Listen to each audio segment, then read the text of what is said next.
How are y'all doing? I know it's been a long time since I've made a knife, and a friend came to me a little while ago, and he has a special little girl in his life, and she's been wanting a knife so bad, and he told her if she came up with 100 facts on why she needs a knife, he would get her one. And well, with a lot of hard work, that little girl wrote 100 different facts of why she needs a knife, and he said, well, what else can I do besides get her one? So he came to me, and then I feel privileged to be able to make this little girl a knife. I don't make a lot of knives for little girls, but I think they should have knives of their own. So we're going to go ahead and build her a special one.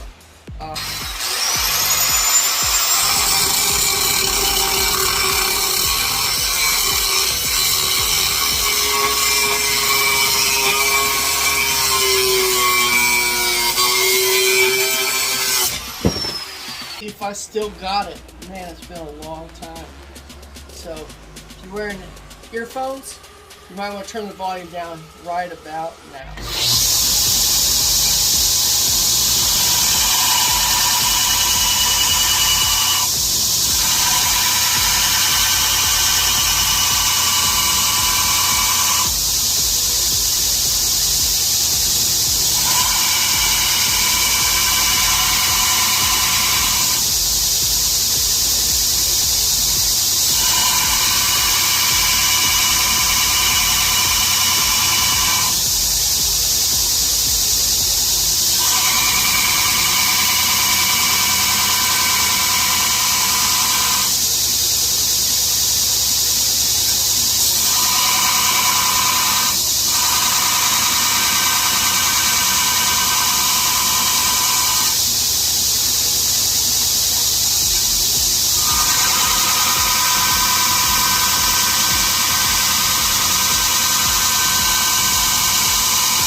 Alright, we got the small wheel on here. So what happens when we put this real small wheel, when it's real spinning fast, is this little wheel heats up super fast, so you gotta know exactly what you want to do in a short amount of time, and you don't want to let it run too long, or you're going to burn up these bearings and then you're going to have to replace them. So what we're going to do is go ahead and get this thing turned on, get the finger notch right here. We're going to get that all smoothed out, and then shut this bad boy off and move to a little bit bigger of a wheel for this part right through here.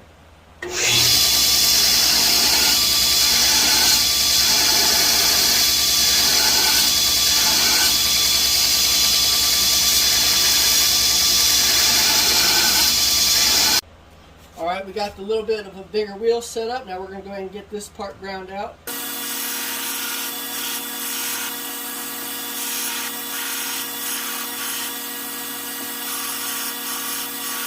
We got it all dried off, and we're going to go ahead and mark for our pin holes.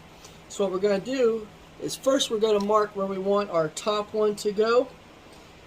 So I like to put it kind of like right below where the blade is and where the handle meets, but you want to have enough room there so you don't actually break the material. So I like to put it kind of in the middle of that finger groove right there. See how it's kind of right there in the middle? And this line here represents where the blade kind of starts. That's just when I'm drawing them out. I like to be able to measure the handle and measure the blade length. Alright, so now what we're going to do is we're going to go ahead and draw our spot for our lanyard hole down here. Go ahead and put that like right there. That's about where it's going to go. And then we'll put our bottom pinhole right there. Okay, so we'll put our bottom pinhole there, and then what I like to do is I take a caliper. This is a super cheap one from Harbor Freight. You don't even have to have the batteries in it if you really don't want to. It does make it a little easier, but the batteries have been long and dead in this one, and I just don't care enough to replace them because I just don't need it, because it's got the little little numbers right there. But anyway, what we're going to do is measure from the center of those 2 pinholes that we want. Okay, so it's at like 50, so we want to cut that in half, go to 25, and then we just put it at the center of, you can either do the center of the top or the center of the bottom one, put it in the center of the knife, mark it, boom, and then you got 3 perfectly spaced pinholes. So now we're going to move on over to the, alright, we're over here at the drill press. Now we're going to go ahead and get the 3 pinholes drilled.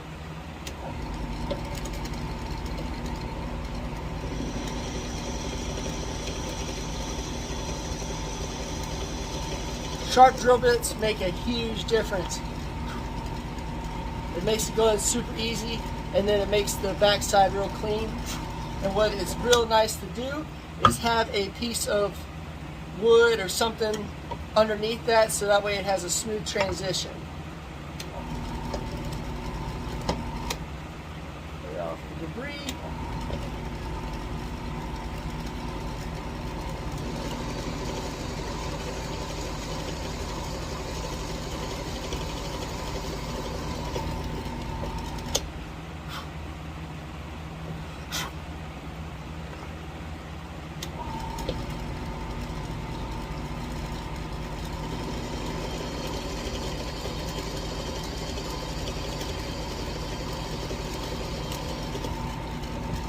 Alright, all 3 of the pinholes are drilled.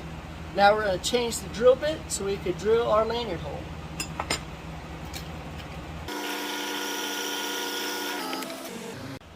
Alright, I got the dye here, it's the Dykem Blue. And if you don't have any of this, you don't have to. You could just use a permanent mark if you want to. This just makes it a little easier, especially if you're doing a whole bunch. You just take this stuff and just color it. Color it. Boop, boop, boop. Make sure we get the edges nice and covered. Yep. Bada bing, bada boom. Knife blank is all dry now with our Dykem Blue. So, and oh hey bud, hey, what you doing? We got Peanut here, the shop goat. Oh, there went Kringle. Peanut, Peanut, say hi to everybody. Say hi. Hey Kringle. All right, back to it. Yeah, we got shop cats and shop goats walking around here. All right, so now what we're going to do is we're going to take a drill bit. So this is 1/8 inch thick steel. We're going to take a 1/8 inch drill bit, and we're going to lay them on a flat surface and then run the blade along the drill bit, and that will give us a nice center line. All right, we took the 1/8 inch drill bit and we marked our center lines. There's that one there.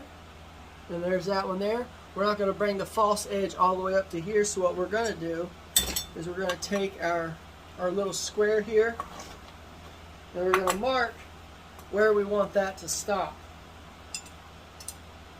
So we'll bring it right there.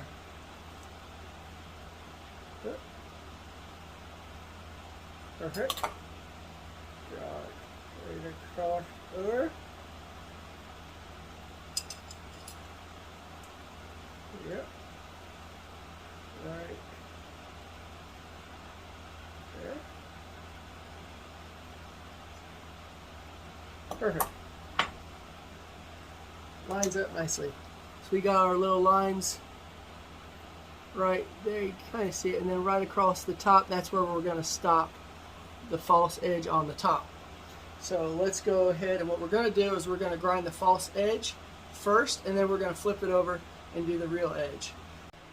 Alright, with the little back and forth, we got those pretty darn close, and then it looks pretty close on both sides. And now what we're going to do is we're going to go ahead and put the main edge on there, and this side is a little bit taller than this side, but that is going to disappear once we put the real edge on there, or the main bevel. So what we're going to do is go ahead and adjust our jig to match what we want. Alright, we have our jig. It's pretty much, it's almost 90 degrees, but not quite. So, and the steeper the angle, the finer of an edge you'll end up getting because you're removing more of the material out of there. And if it's canted too far this way, you'll have a lot of material left on the edge and you can't get it as sharp. So we have it at a pretty good area. So what we're going to do is going to go ahead and put this knife on this jig, and we're going to go ahead and start grinding the main bevel here. We did change back over to the 60 grit belt so we can remove most of the material.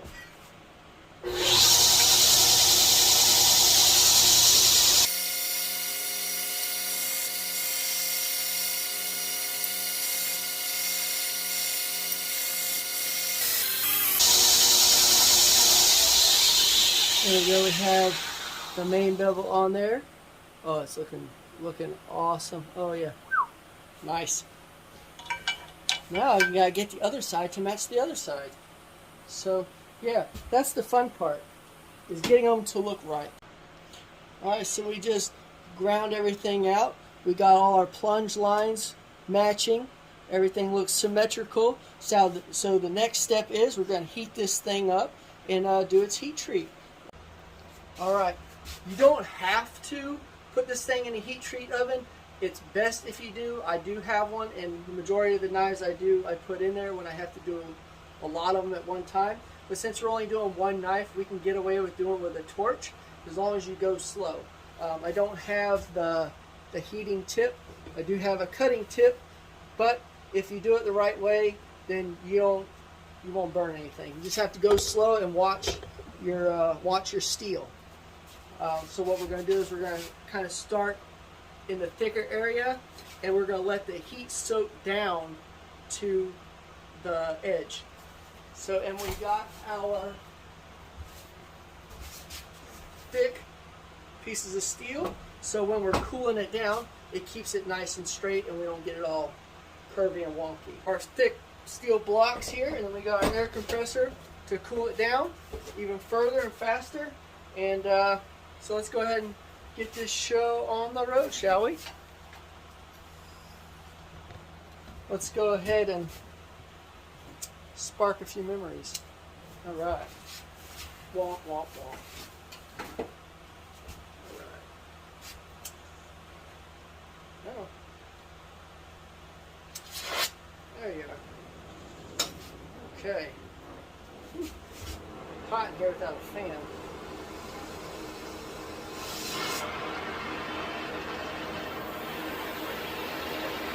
Okay.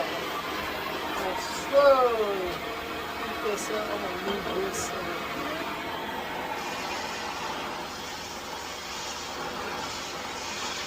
You don't want to hold your torch in one spot for very long because you'll melt it or decarburize it, and you don't want that. You want to get it nice and hot, slowly.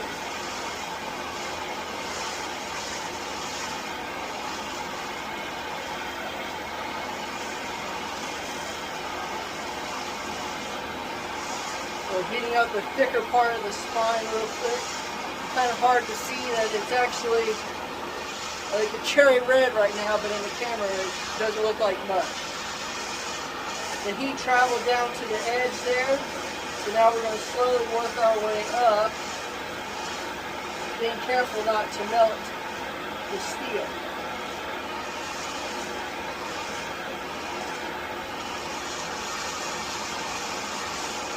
And it's okay if the back part here doesn't get too hot, because you don't need that part hot anyway.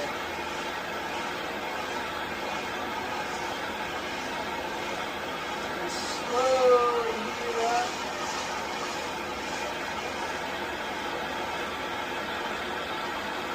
There we go.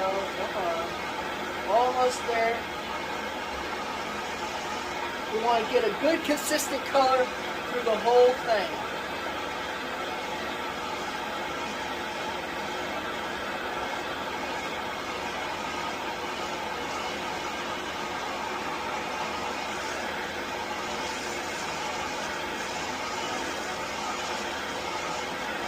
There we go. Now after we're done with this part, we have seconds to move it to where we need it to. Probably not so much since it's air hardened steel, but it's still, time is of the essence. Go ahead and transfer it to there. And take that other block, put it on top, keep it nice and straight. Take our air compressor and blow it on the spine side. Get it nice and cool.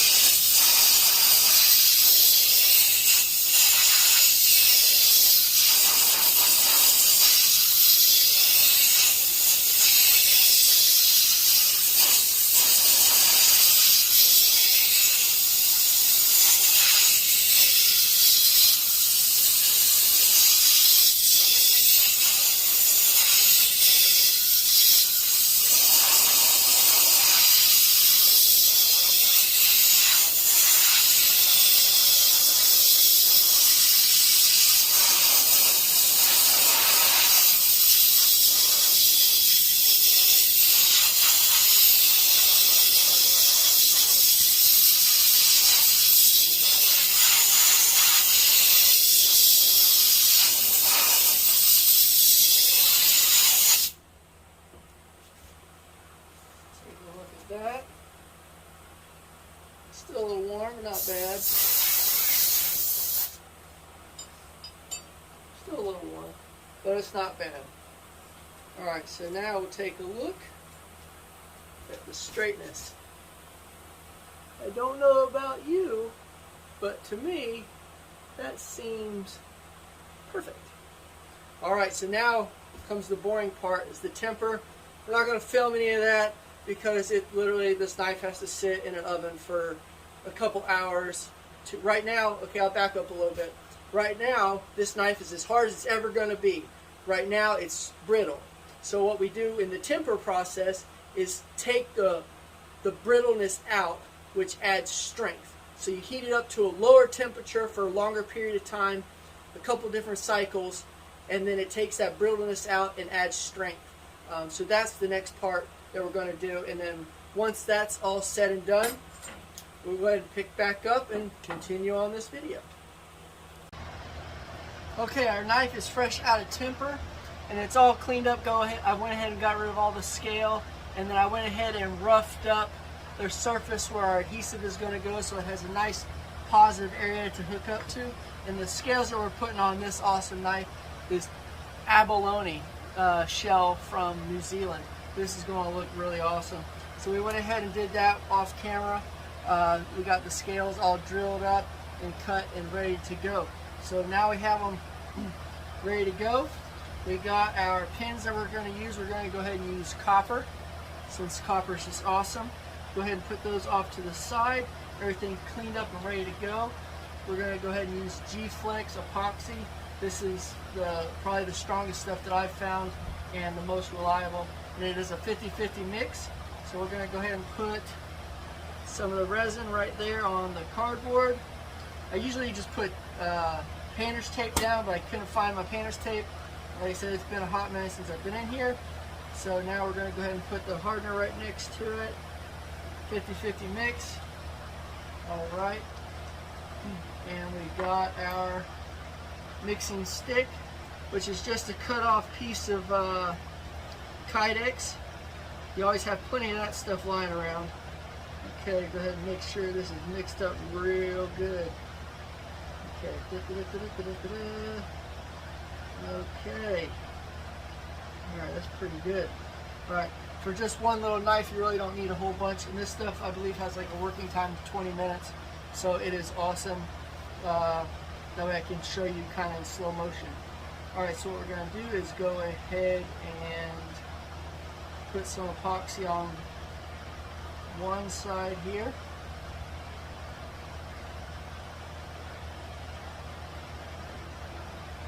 And we can always make some more if we need it, which I don't think we will. But here we go. Got the epoxy all nice and covered. Take our pin, go ahead and roll it in some of this epoxy, and go ahead and start it. Ooh, it might not want to go. There it goes. Start it in the hole there. You go ahead and roll another one. put it in the, I like to do the bottom one. Okay, and I forgot to put the gloves on, but oh well. Alright, go ahead and line up your holes here. Boom, perfect. Okay, that one's started already for us. Now we're going to go ahead and put the epoxy on the other one. Make sure you put it on the correct side or it will not line up. I usually mark L's and R's on the side that actually touches the metal. That way I don't mix them up. Alright, that side is coated nicely. Now I lay that down. Clean my fingers off of epoxy. Alright. Go ahead and push those pins through just a wee bit. There you go. Now, let's crouch down for this, makes it easier to line up. Go ahead and put those pins in. Boom, push, push.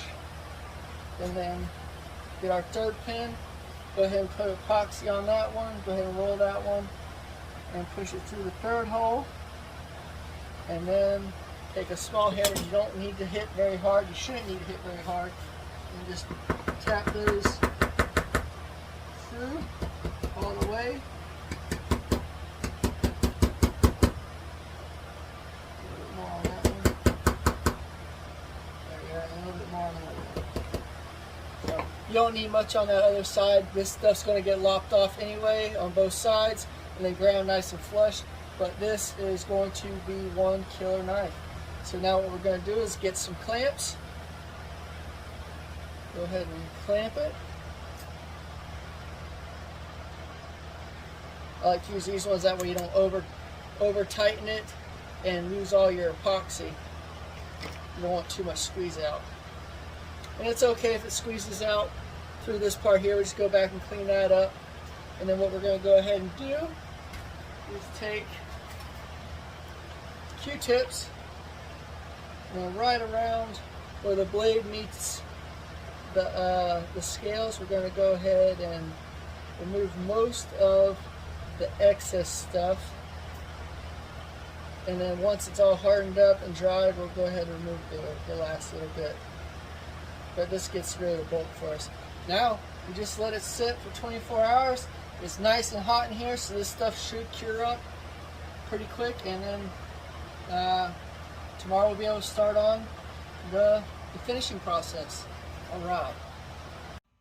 24 hours later. Alright. The knife is all hardened up with the epoxy. It's good to go. So now what we're going to do is we're just going to clip off the extra here, because we don't need to grind that off because it just takes extra time. Just cut it. Make sure you don't look at it because that thing will hurt if it hits you in the eyeball. Alright. Alright, now I'm going to go ahead and cut. What I'm going to do is I'm going to go ahead and sand all this down and make it comfortable, because right now it's just a square block with some spiky pins. We're going to make it look nice. So we're going to go ahead and cut to that. Alright, we went ahead and got the knife handle all finished up. We just got done with the 220 grit belt on the edge. So it's sharp right now, but we're getting ready to make it, holy crap, that's sharp.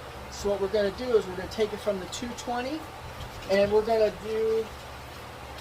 put the belt on there that I've dubbed the money belt, because it, like I said, it makes your knife stupid sharp, and a sharp knife is a safe knife because it takes less pressure.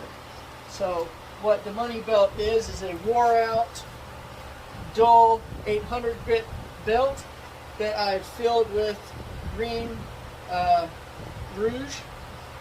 So now we're going to put that on the edge, and it's going to take the very fine little burr that it has on the edge. Right now it's sharp, but we're getting ready to make it's sharp. So right now it won't shave. Wait one.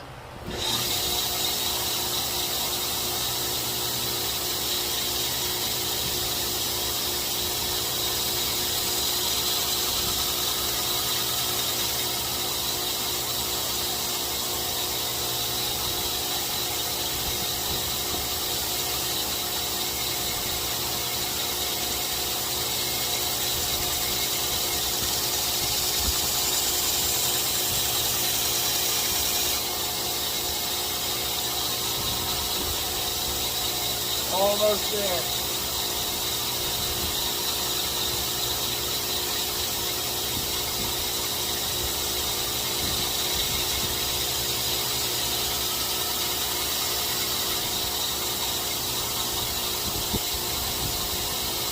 Alright. So, what we're going to do is we're going to clean.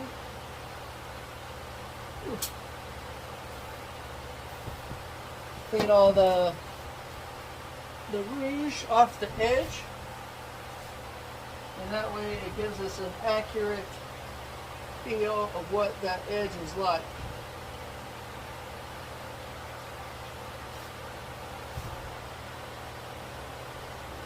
Alright, so now you can see,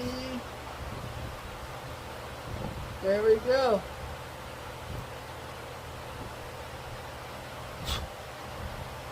Smooth as a baby's bum. So alright, now what we got a finished knife. Take a look at that gorgeous little knife we have. Oh man, this thing is absolutely amazing.